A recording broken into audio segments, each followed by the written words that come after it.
देखिए हम लोगों ने ट्राइंस पर। हाँ धीरेन्द्र जी, क्या बात हुई? हाँ आपने मैं हैंड रेज? एक हाँ मैंने एक हैंड रेज कर रखा है गुरुजी जी। कि एक ऑटिज्म के शिकार बच्चे की पत्रिका मेरे पास आई जी। है।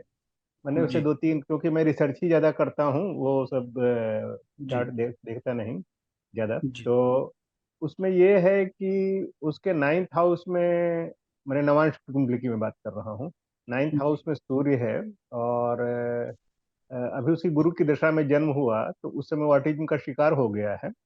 जी। लेकिन उसके बाद शनि की जो दशा है, तो शनि उसके चूंकि वृष लग्न है सर, तो उसमें तो नाइन्थ और टेंथ का लॉर्ड हो गया।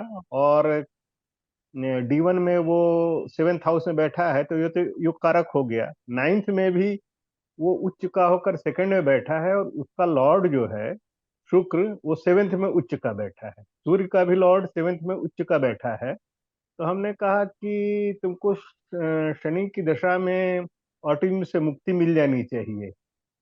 हम्म। Is I am right? Am I right?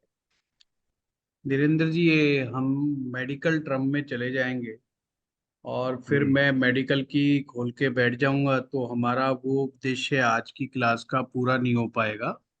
जी जी और इसके विषय पे हम कभी फिर, या आप इसको, हमारा जो 11 बजे सुबह संडे को सेशन होता है जी जी जिसमें जी। कोई व्यक्ति कहीं से भी क्वेश्चन पूछ सकता है, अच्छा। चाहे वो नमान से पूछे, चाहे वो लाल किताब से पूछे, पमिस्ट्री से पूछे, हम्म। वो उसके अंदर मुझे आसान होगा। हम्म। क्योंकि ज्योतिष में बहुत हम्म। सिस्टमेटिक चलने की आवश्यकता होती है कई बार, और कुछ जी सूत्र कई बार हमारे मिसिंग होते हैं, जिसकी जी। वजह से वो चीज करना थोड़ा सा मुश्किल भी हो जाता है। हाँ, क्योंकि मेरे पास दूसरा तीन ये बच्चों की भी। पत्रिका आई सर, और जी। तीनों में मैंने देखा कि चंद्रमा माने सिक्स्थ में था, D1 में। और जी। बुध की भी स्थिति बहुत खराब थी। जी। और इस इसमें भी माने बुध एक के नाइन्थ में था, इसका बुध सिक्स्थ में ही है चंद्रमा के साथ। और फिर नवा D9 में आया तो अष्टम में चला गया, दोनों चंद्रमा भी और ये भी, उसका भी जो बुध था वो नीच का हो गया फोर्थ में, और जा करके इसमें ये आ गया। तो that will be A interesting case.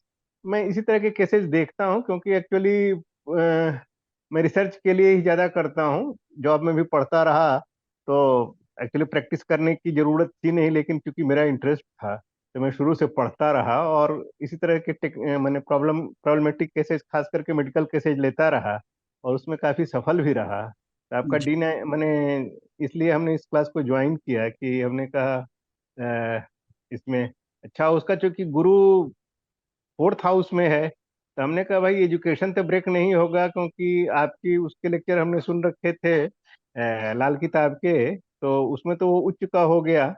लेकिन इसमें क्या हुआ है गुरुजी कि जिसकी दशा है तो वो थर्ड हाउस में D9 में पड़ गया। तो हमने कहा D9 में थर्ड हाउस में इसलिए इसको प्रॉब्लम है।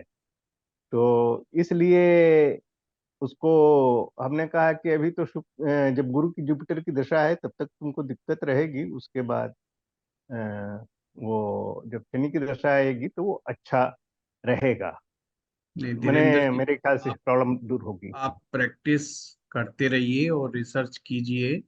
जी जी जी। आपकी बात सुन करके मुझे लग रहा है कि मुझे एक थोड़ा सा सिस्टमेटिक वे भी करना पड़ेगा कि मैरिज हाँ, को लेकर के हमारा टॉपिक चल रहा था। अब जी धीरेन्द्र जी की बात को सुन करके मुझे लग रहा है कि मैं भी आप लोगों को बताऊं कि हमारा फर्स्ट स्टेप क्या होना चाहिए। सपोज करो कि आप में से मुझे क्वेश्चन कोई पुट करता है कि मैरिज को हम कैसे देखें। वो जी तो आप सभी लोग कहेंगे कि सेवन्थ हाउस को उठाइए, उसके लॉर्ड को देखिए कि वो कहाँ पर प्लेस्ड है। ये एक सामान्य तरीका है जो मैक्सिमम हम सभी लोग अपनाते हैं। ये गलत नहीं है, पर ये पूरा भी नहीं है। तो इसको कैसे अप्लाई करना चाहिए? उसके लिए मैं बताता हूँ। सबसे पहले आपके लिए बहुत इंपॉर्टेंट है ये समझना कि शादी को चलाने के लिए क्या सबसे ज्यादा जरूरी चीज है। उनकी एक लिस्ट बना ली जाती है। फिर D1 में आपको दो चीजें निकल करके आती हैं।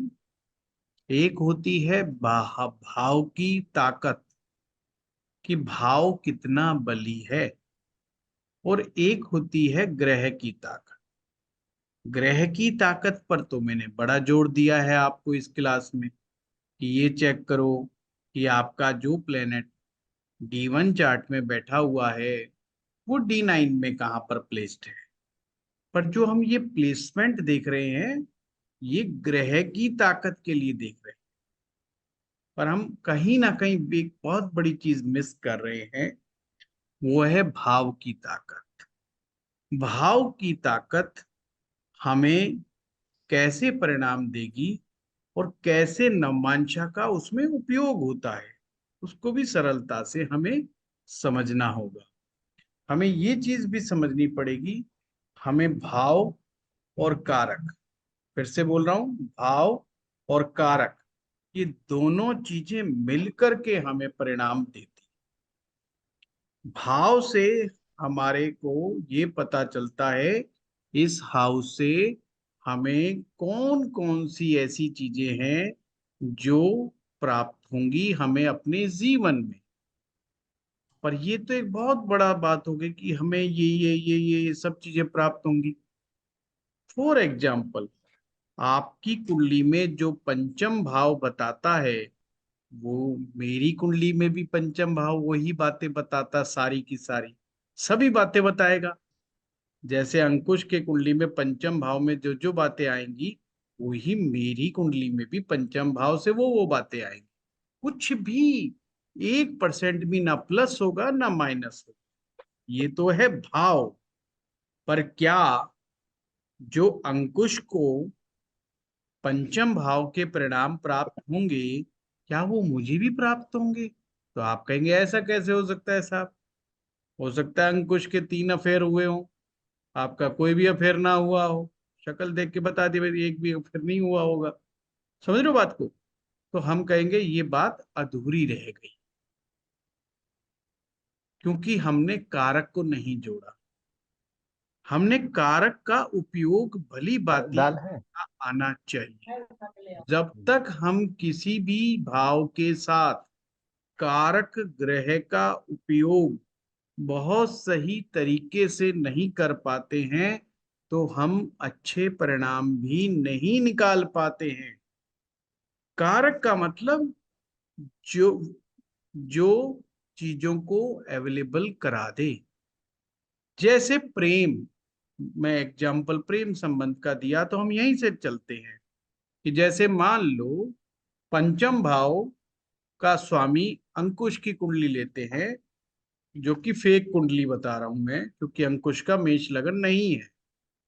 मेष लगन की कुंडली मान लो, और पंचम भाव का स्वामी क्या हुआ? सूर्य हुआ। अब सूर्य को हमने क्या करना है? एक तो ये स्थिति कि आप तुरंत कहो कि पंचम भाव का स्वामी फला भाव में बैठा हुआ है, तो इससे पंचमेश ये बना। ये एक बहुत, जिसको कहते हैं ना, मोटा मोटा सा ऑब्जर्वेशन है। बट अगर आपको सटीकता में जाना है, तो आपको देखना पड़ेगा कि पंचम भाव का स्वामी जो कि सूरज है, वो नवमांश कुंडली में कहां पर बैठा हुआ। आप सपोज करो नवमांश कुंडली में वो केंद्र या त्रिकोण में नहीं बैठा, अपितु छठे भाव में या आठवें भाव में या 12वें भाव में बैठा, तो इसका क्या मायने हुआ? इसका सिंपल मायने हुआ, पंचम भाव ने जो परिणाम देने थे, पंचम भाव ने जो परिणाम देने थे, वो परिणाम उसे पूरी तरह से नहीं प्राप्त होंगे, या आधे अधूरे प्राप्त होंगे, या बहुत बहुत स्ट्रगल के बाद इसे पंचम भाव के परिणाम प्राप्त होंगे। पर पंचम भाव में से भी प्रश्न उठे कि कौन सा परिणाम, तो हम यहां पर कहेंगे पंचम भाव से जितनी भी चीजें आती हैं सभी की सभी होंगी। इसका मतलब ये निकला, पर क्या ऐसा ही होगा? तब यहां पे क्वेश्चन मार्क लग गया, क्योंकि पंचम भाव से संतान भी आती है, पंचम भाव से प्रेम भी आता है, पंचम भाव से क्रिएटिविटी भी आती है, पंचम भाव से भक्ति भी आती है। अब ये तीन चार चीजें हैं और सभी की सभी अलग अलग हैं। तो यहां पर आपको हर चीज को पता करने के लिए उसके साथ एक कारक ग्रह का उपयोग करना पड़ेगा। अगर उसका उपयोग नहीं करना आएगा तो आप चीजों को समझ ही नहीं पाओगे। हम मान के चलते हैं कि अंकुश का पंचम भाव का स्वामी सूरज अष्टम भाव में चला, बिल्कुल कमजोर कर दिया। अब प्रश्न उठता है, अंकुश मुझसे प्रश्न पूछता है, क्या मेरे जीवन में प्रेम प्राप्त होगा, किसी लड़की का प्रेम मुझे मिलेगा? तो अब यहां पर हमें कारक का उपयोग करना पड़ेगा शुक्र का। शुक्र is the God of love, उसका उपयोग करना पड़ेगा। अब क्या करेंगे साहब, उस शुक्र को देखना है कि वो D1 चार्ट में कहाँ बैठा है। D1 में जहां मर्जी बैठा हो वहां पर बैठ करके तो वो केवल प्रॉमिस कर रहा है, पर D9 में कहां पर बैठा हुआ है? D9 में जहां पर बैठा होगा आपको उसको देखना है। आपने देखा यार, ये जो प्रेम का ग्रह है ये तो कुंडली के पंचम भाव में बैठा है। कहाँ पे? नवमांश कुंडली में। तो हम कहेंगे देखो, पंचम भाव अंकुश का बेशक अष्टम भाव में बैठा हो, पंचमेश, पंचमेश बेशक अष्टम में बैठा हो, पर कारक ग्रह वो पंचम में बैठा है, ट्राइंस में बैठा है। और ट्राइंस का सिद्धांत क्या था? आप पॉइंट समझ रहे हो? ट्राइंस का सिद्धांत ये था कि जो भी ग्रह ट्राइंस में आएगा वो खूब फलेगा फूलेगा, यानी कि आपको जीवन में वो बड़ा स्मूथली प्राप्त हो जाएगा, उसमें ज्यादा दिक्कत नहीं आएगी, ज्यादा प्रॉब्लम नहीं आएगी। अब आपके दिमाग में आया यार ये तो बड़ी कंट्रोवर्शियल बात हो गई। एक तरफ तो प्रेम का ग्रह नवमांश में जाके डूब गया, पर कारक तो तैर रहा है, कारक तो ट्राइंस में आ गया है। तो इसका मतलब क्या समझे? क्या हम ये समझे कि प्रेम मिलेगा पर इसमें स्ट्रगल आएगा बहुत ज्यादा, या इसमें मिले कि प्रेम मिलेगा ही नहीं? तो आपको ये दिमाग में लाना पड़ेगा कि जो नवमांश कुंडली है वो हमें क्या बताती है कि हम क्या फील कर रहे हैं।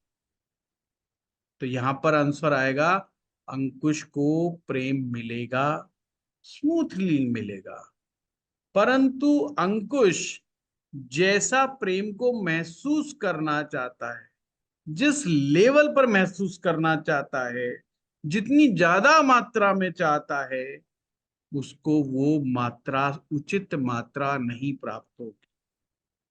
अगर मान लो अंकुश मुझसे पूछता है कि प्रेम मिलेगा, ये आपने कहा, पर कितना मिलेगा, हाउ मच? क्या मैं बिल्कुल ब्लेस्ड रहूंगा लव से? क्या मुझे दिन रात प्रेम मिलेगा? दिन रात प्रेम का मतलब वो मेरी जो साथी होगी, क्या मुझे सुबह दोपहर शाम मेरा केयर तीनों टाइम करेगी? क्या वो मुझे हमेशा मुझे कहेगी कि खाना खाया कि नहीं खाया, आपने ये किया कि नहीं किया, ये हुआ कि नहीं हुआ? मेरा हमेशा मेरी चिंता रहेगी, मेरे को बहुत प्रेम करने वाली होगी। क्या ऐसा ही होगा क्या? अब जब भी बात आएगी हाउ मच, कितना, ये भाव की ताकत बताएगी कि कितना, हाउ मच। अगर सपोज करो पंचमेश भी नवमांश कुंडली में केंद्र में या त्रिकोण में बैठ जाए, ऐसे में शुक्र तो बैठा ही है त्रिकोण में, तो हम कहेंगे अंकुश जैसा आप चाह रहे हो बिल्कुल वैसा ही होगा, यहाँ पर प्रेम की कोई भी कमी नहीं हो। पर तुरंत क्वेश्चन बदल जाता है। समझी का नवांश का उपयोग कैसे करते हैं। अब क्वेश्चन आ गया अंकुश का कि सर ऐसा है, मैं तो भक्ति करना चाहता हूं और मुझे बताओ मैं भक्ति कर पाऊंगा कि नहीं कर पाऊंगा। Question change. क्या भक्ति के लिए अब हम शुक्र ग्रह का उपयोग करेंगे कारक के रूप में? बताइए। भक्ति भी पंचम से आ रही है, प्रेम भी पंचम से आ रहा है। क्या अब हम भक्ति की शक्ति देखने के लिए या गुरु का उपयोग करेंगे या शुक्र का ही उपयोग करेंगे? ये है ज्योतिष में थोड़े थोड़े ट्विस्ट। जब हम किसी एक फिक्स्ड माइंडसेट के साथ चलते हैं ज्योतिष में कि ये ग्रह यहाँ पे, ये ग्रह यहाँ पर, इसका इसका कॉम्बिनेशन, इसका इसका, तो ये रिजल्ट मिलेगा। ऐसे रिजल्ट आता ही नहीं, उसमें बड़ी दिक्कत हो जाती है। तो भक्ति कैसे देखी जाती है? भक्ति कौन से प्लेनेट से पता चलता है? कौन है कारक व्यक्ति का? कौन है? केतु और गुरु। केतु। केतु भक्ति थोड़ी है, हैं? जुपिटर। जुपिटर। जुपिटर भक्ति कौन है? गुरु का दिया हुआ ज्ञान भक्ति, भावना भक्ति है। भावना भक्ति है। धर्म सूरज है, यहां पर समझना। तो आपने गुरु को देखना होगा कि पंचम भाव में गुरु की क्या स्थिति बनी हुई है। पॉइंट मेरा समझ रहे हो आप? अब उसी को हम, भक्ति चलो छोड़ दो, अगर हम कहें जी संतान के विषय में क्या कहेंगे, तो संतान का कारक कौन है? फिर जुपिटर है, फिर गुरु है। पंचमेश नवम भाव में कहां पर बैठा है और गुरु कहां पर बैठा हुआ है? पॉइंट, मेरी पॉइंट को समझ पा रहे हो आप? अगर एक विवाह की बात को हम करते हैं तो हम क्या करते हैं? सप्तम भाव को उठाते हैं। सप्तम भाव का स्वामी आपकी जन्म पत्रिका में जहां पर भी बैठा है वो ये बता रहा है कि ये क्या प्रॉमिस कर रहा है और कैसा रहेगा, उसका एक मोटा मोटा आइडिया दे रहा है। वो अपनी बात को कह रहा है और ये चीज बाहर वाला देखेगा जो आपको दिख रहा है, आपके नजदीकी है या आपको जानता है, वो ऐसा महसूस करेगा कि आपकी मैरिज लाइफ ऐसी है। सोच करो, सप्तम भाव का स्वामी कुंडली के 12वें भाव में चला गया, तो क्या ये अच्छा हुआ? ये अच्छा नहीं हुआ। जब भी आप बैठ के पति पत्नी बातचीत करोगे तो थर्ड आदमी ये समझेगा यार इनमें आपस में लड़ाई झगड़ा रहता है। कौन समझ रहा है? थर्ड आदमी ये समझ रहा है।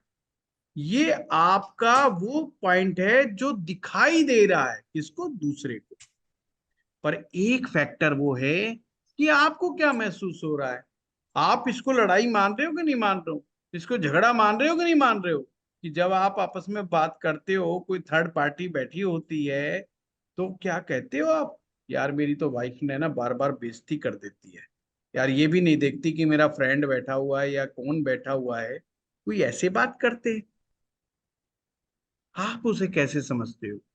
तो उसको समझने के लिए आपको जाना होगा, आपके सप्तम भाव के स्वामी को देखो कि वो नवमांश कुंडली में कहां पर बैठा हुआ है।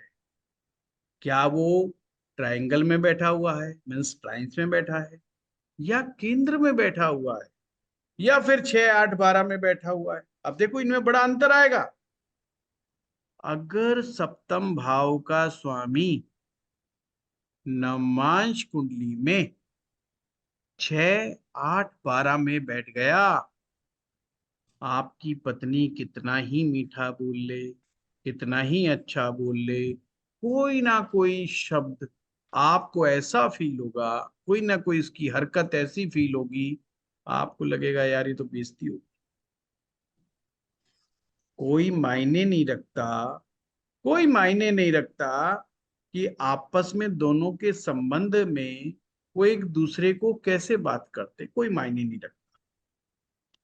थर्ड पार्टी के सामने वो दोनों कैसे बात करते बहुत मायने रखता है। और उससे भी ज्यादा मायने रखता है कि वो दोनों कैसा एक दूसरे से महसूस करते हैं जब वो किसी तीसरे के सामने होते हैं। ये बहुत इंपॉर्टेंट है। कोई स्टूडेंट मुझे आकर के कहे, मुझे अकेले में, hello mister Sunil, how do do, क्या हाल चाल है, ठीक हो sir, you are you good. मैं कहूंगा यार कोई बात नहीं, मेरा नाम ही तो लिया है, क्या फर्क पड़ गया। पर वही स्टूडेंट अगर 50 लोगों में कहे hello mister Sunil, how do you do, भाई पहले भी वो तो ठीक ही बोल रहा था, अब उसने कौन सा नया बोल दिया, अभी वो वही बात बोल रहा है। वो यार ये देखो सारे तो गुरुजी बोल रहे हैं, ये मिस्टर सुनील बोल रहा है, तो मामला गड़बड़ हो गया।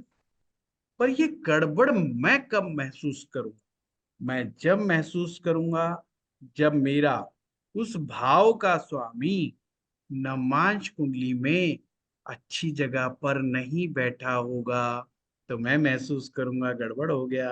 अगर वो अच्छी जगह बैठा होगा, मैं कहूंगा यार बिल्कुल ठीक बोला, कोई गलत बात नहीं, मैं हूं मिस्टर सुनील। अगर मुझे कुछ और नाम से पुकारते तो मैं सोच में पड़ जाता। पॉइंट समझ रहे हो? झगड़ा कभी भी कहीं नहीं होता, सिर्फ झगड़ा हमारी अंडरस्टैंडिंग को लेकर के होता है। और हम अंडरस्टैंडिंग क्या चीज है, हम डीपली किस पॉइंट को कैसा महसूस करते हैं अपने लिए, सारा खेल उसी का है। अब हमारे हरियाणा में आप आओ, गांव में जाओगे, एक महिला अपने आदमी को तू तड़ाक करके बात कर सकती है, बड़े आराम से बात कर सकती है।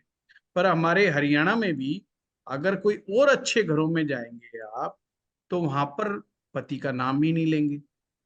वो अपने बेटे को कुछ और तरीके से अपने कहेगी, अरे फलाने, तेरे पापा को ये कर क्या, तेरे पापा को ये बोल क्या। वो डायरेक्ट नाम नहीं लेते, नाम भी नहीं लेंगे। तो ये एक कल्चरल पार्ट है, जहां पर नाम नहीं लेते, अगर वहां पर नाम ले लिया जाएगा तो हस्बैंड बुरा मान जाएगा, पार्ट ऑफ कल्चर है। परंतु कल्चर से भी ऊपर उठ करके एक बात है कि आप इंडिविजुअल फैक्टर पर क्या समझते हो। तो ये पॉइंट आपको क्लियर हुआ कि आपने अपने D1 चार्ट को D9 से सबसे पहले कनेक्ट करना सीखना है, फिर नवमांश के सूत्र लगाने सीखने। सबसे पहले D1 चार्ट में क्या उठाते हैं हम, D1 का लगन का लॉर्ड, लगन का लॉर्ड लेना है। कभी भी आपको मैरिज में, मैरिज कब होगी, कैसी होगी, जीवन साथी कैसा होगा, कैसा नहीं होगा, मैरिज में डिले होगी कि डिनायल होगा, ईच एंड एवरीथिंग प्रश्न का जवाब जानने के लिए आपको जो स्टेप मैं बता रहा हूं, केवल उन स्टेप्स को प्रॉपरली फॉलो करना है। आपको सारी चीजें आपके सामने स्पष्टता आनी लग जाएगी। जब आप D1 चार्ट का लगन का लॉर्ड की प्लेसमेंट नमांश चार्ट में देखते हो, तो इससे पता चलता है आपका जो नेचर है, आपका जो स्वभाव है, आपका इस संसार को समझने का जो नजरिया है, वो कैसा है।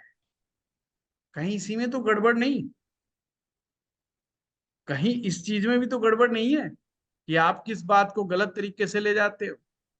मान लीजिए किसी व्यक्ति का लगन का लॉर्ड छठे भाव में बैठ गया, तो ज्योतिष के अनुसार क्या कहते हैं कि यार ये तो ठीक नहीं हुआ, लगन का लॉर्ड छठे में चला गया, ये बात ठीक नहीं है। कहीं ना कहीं ये व्यक्ति बहुत ज्यादा प्योरिटी की डिमांड करता है, दूसरे से प्योरिटी की डिमांड करता है, टू मच एनालिसिस करता है। यार इसके साथ तो रुकना बड़ा मुश्किल हो जाएगा, क्योंकि ये तो हर चीज को मापा तोली में लग जाएगा, इसके साथ मुश्किल हो जाएगा। पर वही लगन का लॉर्ड अगर नवमांश कुंडली में इंप्रूव कर जाए, मीन्स केंद्र में या त्रिकोण में चला जाएगा, तो क्या होगा, वो अपने स्वभाव को कुछ समय के बाद सुधार लेगा। देखो, मैं सबसे आसान तरीका बता रहा हूं आपको। इतने आसान तरीके से आप अगर कुंडली देखोगे तो आपको प्रॉब्लम नहीं आएगी। इससे एक बात और पता चली, इस आदमी में सेल्फ इंप्रूवमेंट की आदत है इस व्यक्ति को। ये व्यक्ति जहां पर भी देखता है मुझसे गड़बड़ हुई है, वहीं सेल्फ इंप्रूवमेंट कर लेगा, मतलब इम्प्रोवाइजेशन करने की इसके अंदर आदत है। अगर दूसरी तरफ एक व्यक्ति ऐसा है जिसका लगन का लॉर्ड दसम में बैठा है, या लगन का लॉर्ड लगन में बैठा है, या लगन का लॉर्ड फोर्थ में बैठा है, या लगन का लॉर्ड नाइन्थ में बैठा है, आप अच्छी से अच्छी जगह बिठाओ, पर वही लगन का लॉर्ड नवमांश कुंडली के अष्टम में चला गया, छठे में चला गया, 12वें में चला गया, वो व्यक्ति कहेगा जो मैंने कह दिया, जो मैंने सोच लिया वही करेक्ट है, तुम ही गलत हो। चार आदमी आकर के उसे समझा रहे हैं कि भाई साहब आपने तो गलती कर दी, ऐसा उस आदमी को तो नहीं बोलना चाहिए था। कहते भाई तुम भाड़ में जाओ, मैंने जो सोच लिया, मैंने जो किया है बिल्कुल ठीक है। अब उसको उसके पिताजी भी समझा रहे हैं, फिर वो वही डायलॉग मारता है, अपन तो अपने बाप की भी नहीं मानते। इसका मतलब वो इंप्रूवमेंट करने की कला उसमें नहीं है। और जिस आदमी में इंप्रूवमेंट करने की कला नहीं होती, मैरिज को चलाने में उसको बहुत दिक्कत आती है। इससे क्या पता चला आपको फर्स्ट हाउस से? इसका डायरेक्ट कनेक्शन नहीं है, इससे आपको माइंड सेट पता चला। एक व्यक्ति का जीवन में सोचने का तरीका क्या है, नजरिया क्या है उसका। देख, गलतियां करना कोई पाप नहीं है, हम सभी गलतियों के ही पुतले हैं, हम रोज गलतियां करते हैं। पर अच्छा आदमी वो है जो गलतियों को सहज स्वीकार भी करता है और उनमें इंप्रूवमेंट भी पैदा करता है। That's a first house. Second step पे आप क्या देखने हैं, अच्छी मैरिज के लिए बता रहा हूं मैं, ये अच्छी मैरिज के लिए योग बता रहा हूं आपको। कैसे पता लगाओगे कि मैरिज बहुत अच्छी है?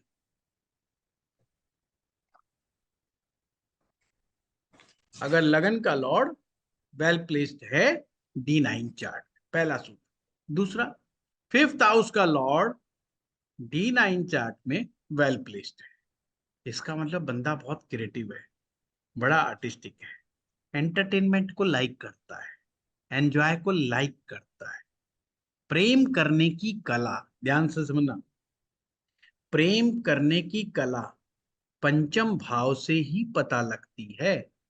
जब हमारा पंचम भाव कमजोर हो जाता है तो हम कई बार प्रेम क्या है उसको भी नहीं समझ पाते।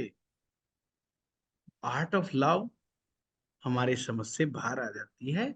हम सामने वाले को पैम्पर करना ही नहीं जानते। पैम्पर करने की कला हमें पंचम भाव देता है। और हमारा जीवन साथी यही तो चाहता है कि हमारा स्पाउस हमें पैम्पर करे।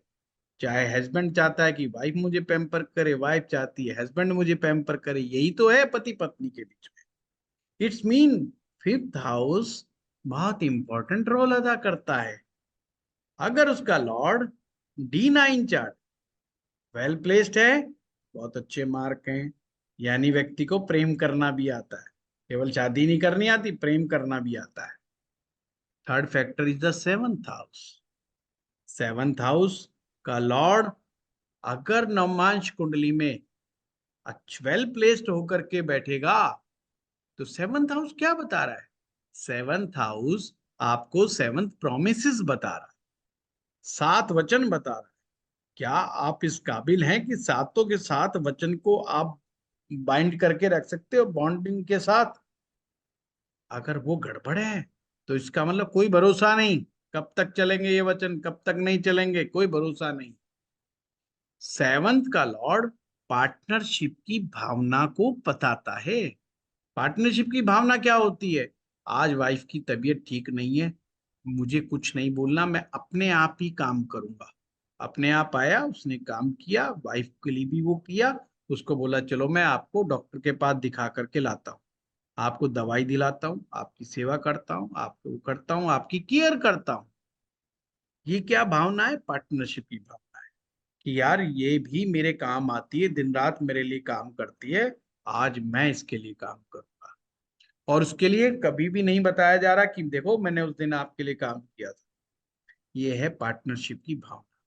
सेवंथ हाउस आपको पार्टनरशिप की भावना से ओतप्रोत करता है। अगर आप में पार्टनरशिप की भावना ही नहीं है, अगर केवल मैं ही मैं हूं, तो शादी नहीं चलेगी।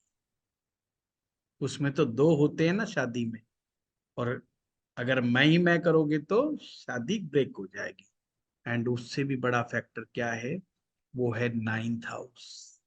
नाइन्थ हाउस का लॉर्ड आपको बताता है शादी को चलाने के लिए जो भगवान को आशीर्वाद आपको चाहिए, ब्लेसिंग्स ऑफ गॉड, वो आपको अवेलेबल है कि नहीं है?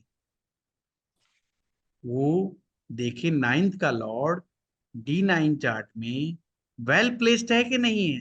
अब आप में से कोई कहेगा जी ये नवम भाव कहाँ से ले आए शादी के बीच में?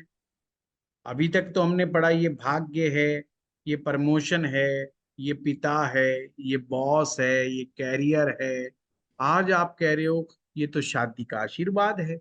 यस, नाइन्थ हाउस धर्म है, और धर्म का जो लाभ है वो ही विवाह है।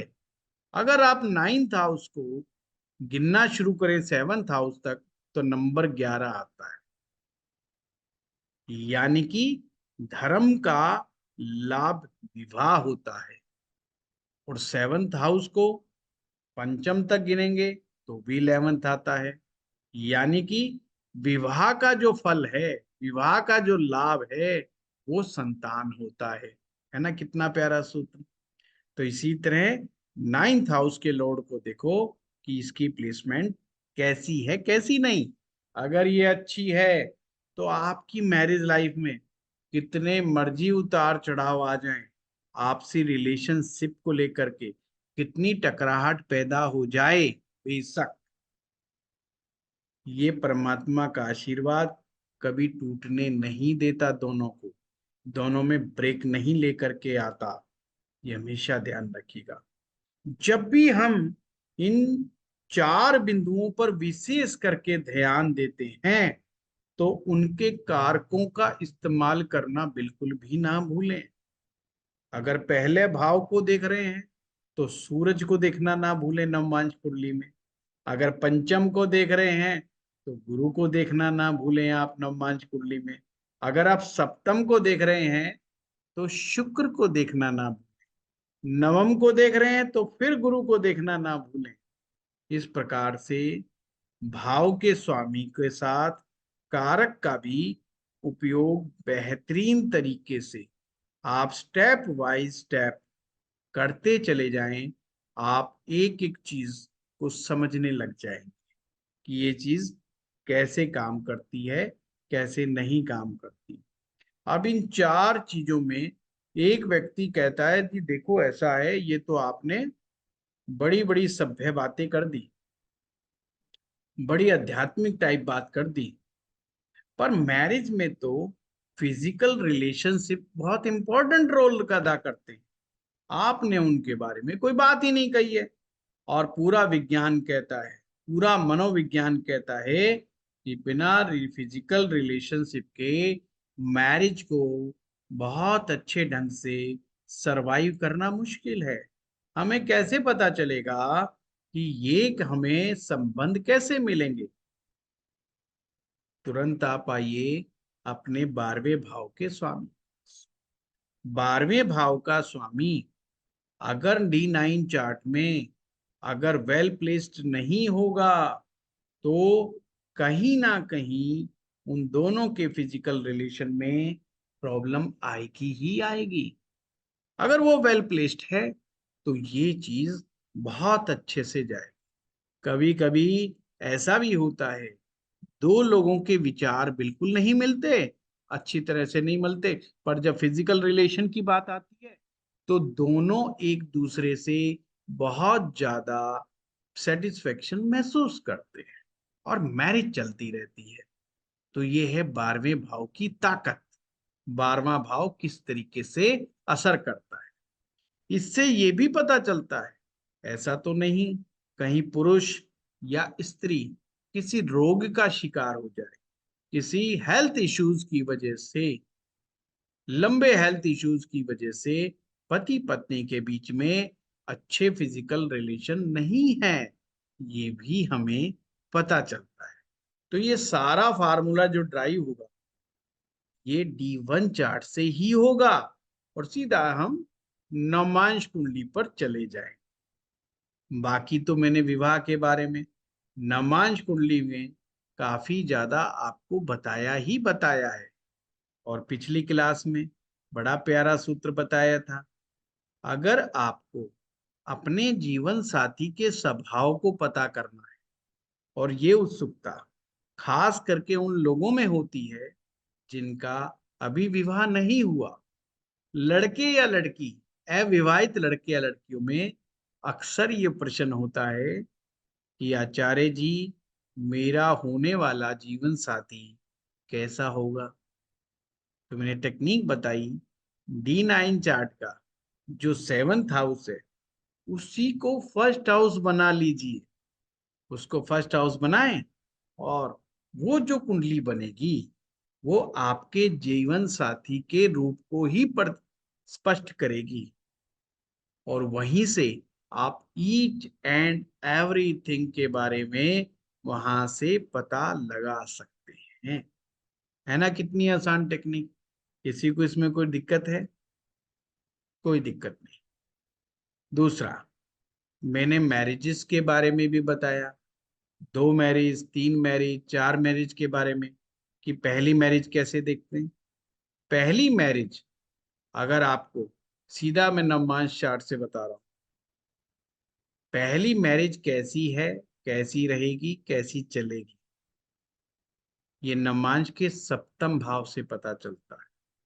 वहां पर भी भाव, भावेश और कारक का इस उपयोग करें। भाव का स्वामी कहां पर बैठा हुआ है, यानी 7th हाउस का लॉर्ड कहां पर ट्राइन्स में आया है या केंद्र में आया है, कितना मजबूत होकर के बैठा हुआ है, इस चीज से पता करें कि 7th हाउस का लॉर्ड कहां पर बैठा है। सेकंड मैरिज कुंडली के 2nd हाउस से पता करें। ये लोगों का बड़ा प्रश्न होता है जी, सेकंड मैरिज किस भाव से देखें। मैंने पिछले क्लास में बहुत डिटेल में समझाया था कि क्या सूत्र बनता है कि क्यों हम 2nd हाउस से देखते हैं। मैं वाइंड वो कर रहा हूं, नवमांश को फटाफट फटाफट करता जा रहा हूं। तीसरी मैरिज को हम 9th हाउस से देखते हैं और चौथी मैरिज को हम 4th हाउस से देखते हैं। इस तरह से आप मैरिज को आगे से आगे देख सकते हैं। पर ये देखने की आवश्यकता क्यों? ये प्रश्न कब उठेगा कि दूसरी मैरिज, तीसरी मैरिज, ये कब उठेगा? जब आदमी का पहली मैरिज में ब्रेक हो जाता है, पहली मैरिज डैमेज हो जाती है किसी भी कारण से, चाहे वो डिवोर्स से हो जाए, चाहे वो स्पाउस का डेथ हो जाए, किसी भी कारण से हो जाए, तो ये प्रश्न उठता है, आचार्य जी क्या मैं 2nd मैरिज करूं तो क्या मुझे सुख प्राप्त होगा 2nd मैरिज का?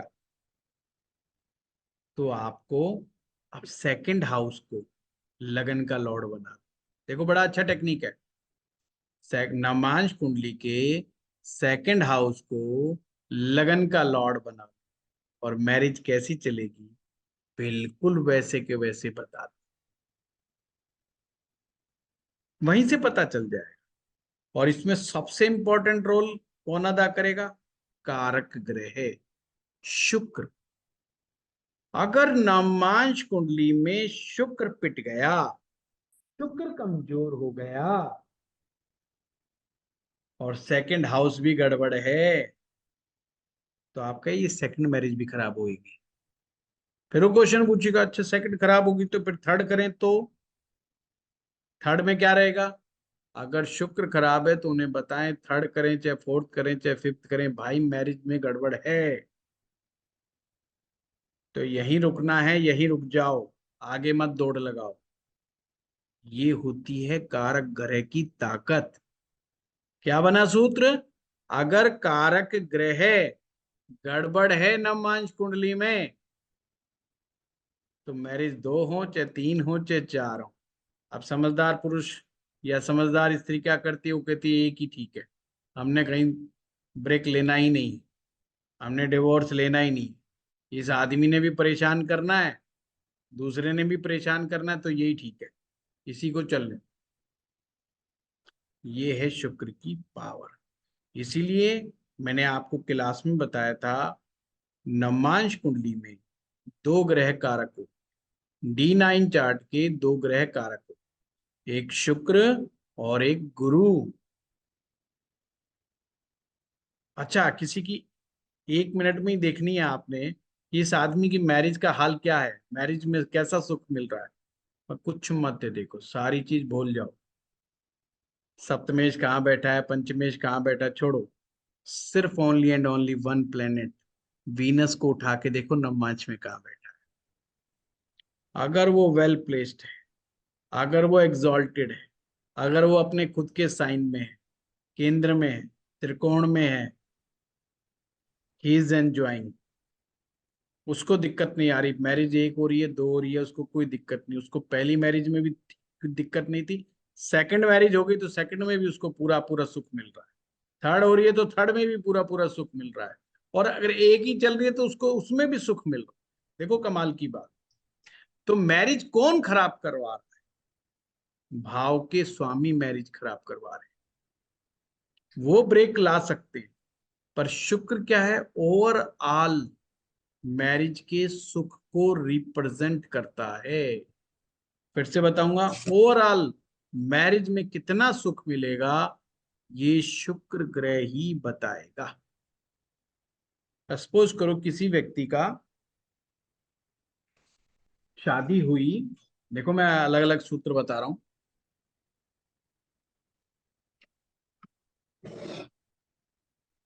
किसी व्यक्ति की शादी हुई और वो शादी अरेंज मैरिज है, उसको पत्नी ऐसी नहीं मिली जैसी उसको एक्सपेक्टेड थी, तो मायूसी आएगी,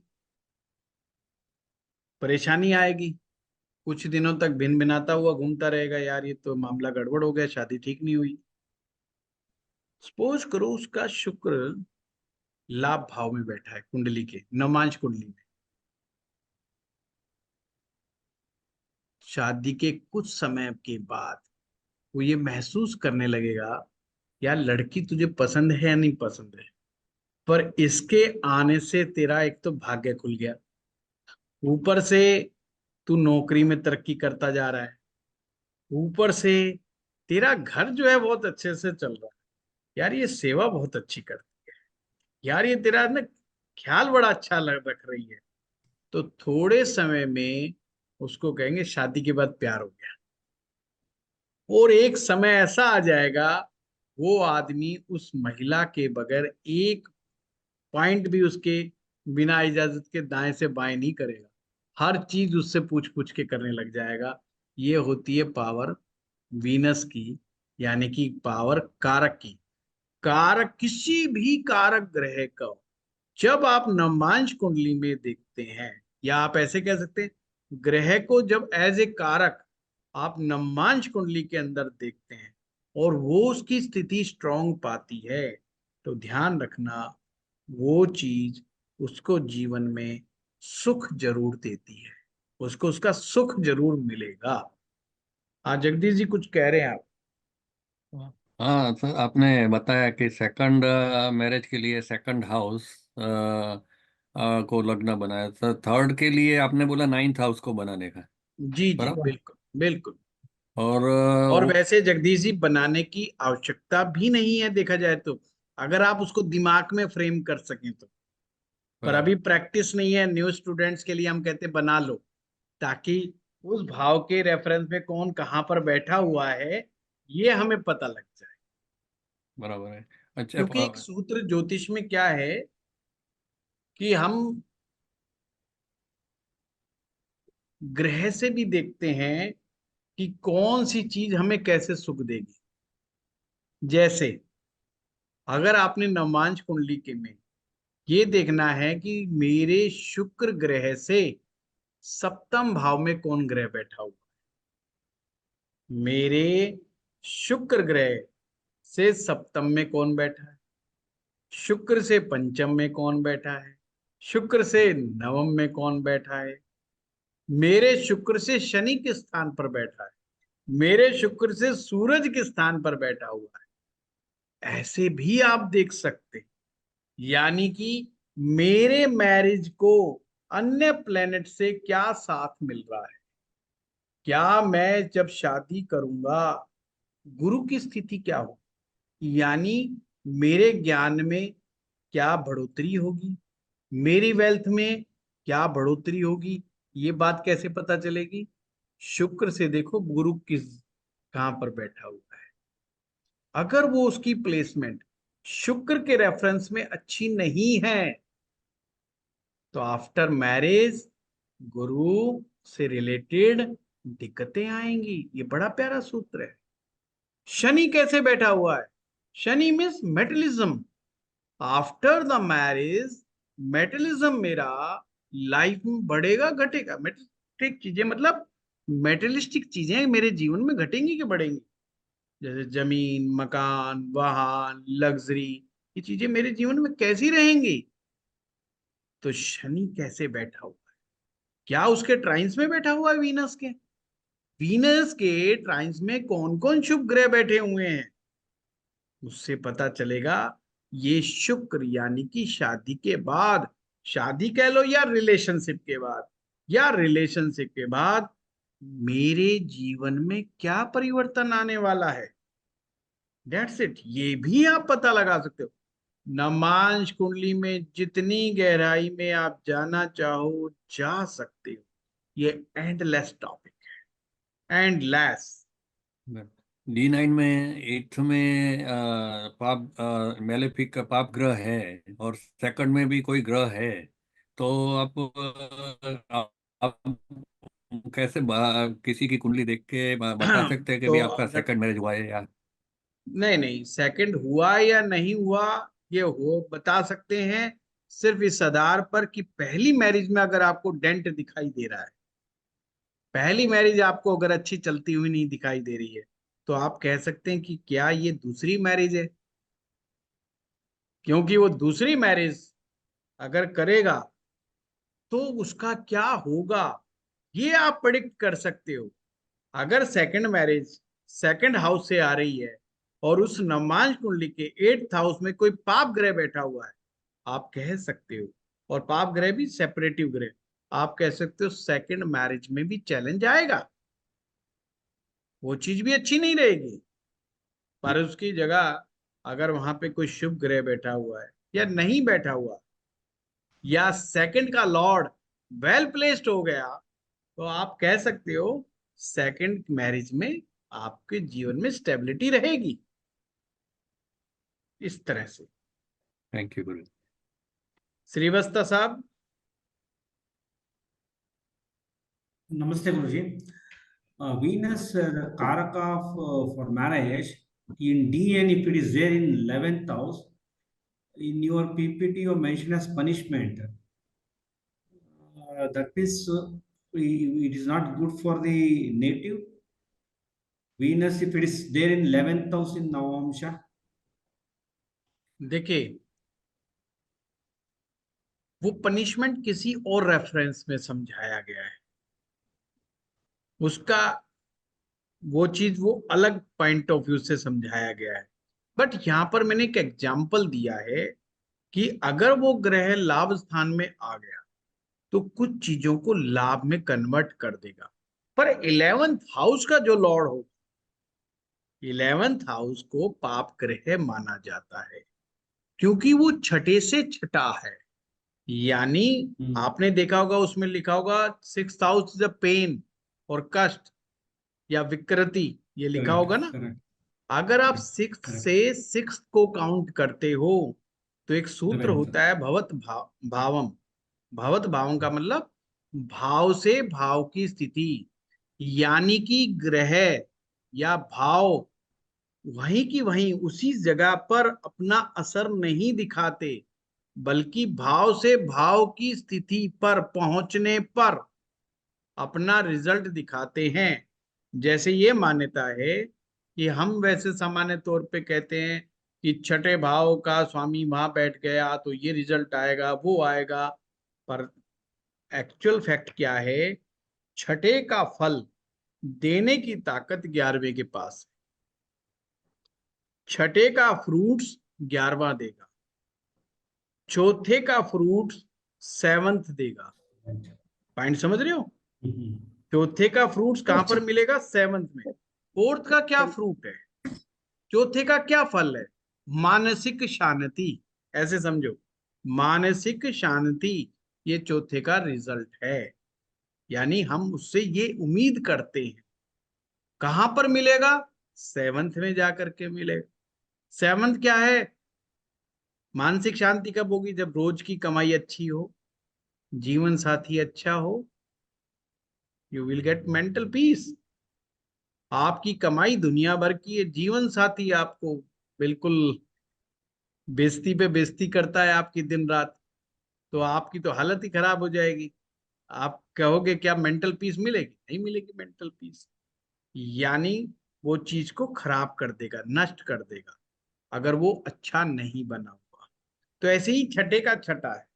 इसलिए अगर छठे में कष्ट है तो 11वां तो पनिशमेंट है। छठा क्या है? आपने कोई गलती की। छठे भाव को आप विकृति भी कह सकते हैं, यानी कि जो जो गलतियां करते हैं, गलतियां ही छठा है, समझ लो आप। मिस्टेक्स ही छठा भाव है। जब जब हम मिस्टेक करते हैं तो छठे भाव में जाते हैं। खाना गलत खाएंगे तो बीमार हो जाएंगे, गलत पैसा ले लेंगे तो बीमार, तो हम कर्जे में दब जाएंगे, किसी से गलत बात कह बैठेंगे तो दुश्मनी आ जाएगी, झगड़ा कर लेंगे तो मुकदमे में फंस जाएंगे। जब जब गलतियां करते हैं तो हम छठे में जाते हैं। पर क्या छठा भाव हमें पनिशमेंट देता है? क्या नहीं देता है। छठा भाव हमें केवल दर्द देता है। पनिशमेंट तो मिलती है हमें 11वें भाव से, इसलिए उसे पापक भाव कहा गया है। अब ऋषि इसको अलग तरीके से डिफाइन करते हैं कि ये तुम्हारे अंदर का लालच है 11वां भाव, इसीलिए तुम्हें पनिशमेंट दी जाती है। और हमारे सनातन धर्म में लालच को बहुत गलत माना जाता है। हर प्रॉब्लम के पीछे लालच को जिम्मेवार ठहराया गया, इसलिए कहते हैं हर गलती के पीछे कहीं ना कहीं 11वां भाव जिम्मेदार है। पॉइंट समझे? तो इसलिए वो पनिशमेंट है। पर अगर ग्रह उसमें बैठेगा, ग्रह खुद फायदे में आ जाता है, वो ग्रह का फायदा है। जैसे अगर शुक्र किसी का 11वें भाव में चला जाएगा नवमांश कुंडली में, उसको लग्जरी का प्रत्येक सुख प्राप्त होगा, अगर आप शुक्र को लग्जरी से जोड़ते हो तो। अगर आप शुक्र को पत्नी के साथ जोड़ते हो तो उसको पत्नी का सुख अच्छे से प्राप्त होगा। पॉइंट समझ रहे हो? उसको लाभ मिलेगा। लाभ क्या है? वो फील कर रहा है मुझे फायदा है। कुछ लोग जीवन साथी को प्राप्त करने के बाद नुकसान महसूस करते हैं, कुछ लोग लाभ महसूस करते हैं, और कुछ लोग सोचते हैं कि यार हम तो बस धक्का मार के गुजारा करते हैं, चलाना है इसलिए चला रहे हैं। तो सबका फीलिंग फैक्टर अलग है। हमेशा ध्यान रखना 11वां भाव ही हमें बताता है कि हमारी इच्छा के अनुसार हमें प्राप्त हुआ कि नहीं। इसीलिए इस 11वें भाव को फुलफिलमेंट ऑफ डिजायर बोला जाता है, गुरुजी, कि यानी कि इच्छा की पूर्ति। हाँ बताए। गुरुजी, ninth house dharma के लिए we'll see ना, the ninth house lord of D1, if it is placed in second house in Navamsha, second house is Bhoga house in Navamsha. So it is a contradictory, or it is not, it is negativity of negative it's amsha not or negative. Negative ये कह सकते हैं श्रीवास्तव साहब कि ये बहुत अच्छा नहीं हुआ, पर इसको हम नेगेटिव भी नहीं कह सकते। Same is applicable for Lagna Lord also. Lagna Lord Yes, placed in same. D. It is neutral. I can say neutral or not neutral, neutral नहीं कह सकते आप इसको। it is आप beneficial, इसको, Guruji. हाँ इसको ये नहीं कह सकते, पर हम कह सकते हैं कि इसका पावर इतना नहीं बढ़ा जितनी हम उम्मीद कर रहे थे। जितना मतलब एक्सपेक्टेशन के अकॉर्डिंग पावर इंक्रीज नहीं हुआ प्लेनेट का, या हाउस के लॉर्डशिप का जो हमें मिलना था अच्छा परिणाम, वो हमें नहीं मिल रहा है, क्योंकि वो सेकंड में चला गया। एंड सेकंड हाउस ना केंद्र है ना त्रिकोण है, बट ये नेगेटिव हाउस भी नहीं है, इसलिए हम इसको नेगेटिव जोन में भी नहीं रख सकते। Okay, Guruji.